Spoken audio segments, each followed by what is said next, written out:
Narcissistic is the self as blank. So we have to find a relationship in this analogy and see which of our answer options share this relationship. So if I call the first word A and the second word B, and I just think about narcissistic and self, well, when I think of a narcissist, I tend to think of someone that's self-centered. So under this, I could say that A is B-centered. B-centered. So now we're going to go through the answer options and see which match this relationship. So the first option is odd is to society. Is odd society-centered?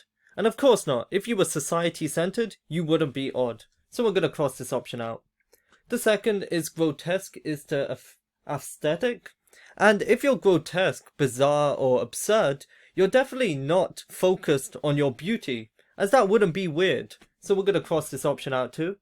The third is eccentric is to off. If you're eccentric, it means you don't care about the norms, you're unconventional, and it means you are off-centered. You tend not to focus on the norm, so we'll leave it blank.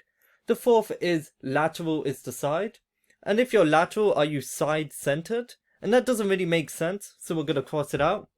And the last one, chieftain is to ethics. If you're a chief, a leader, are you ethics-centered? And whilst that would be nice to say yes, it's not always the case, so we're going to cross it out. And if we look at our answer options, only one of them isn't crossed off. Eccentric is to off, which will be our final answer.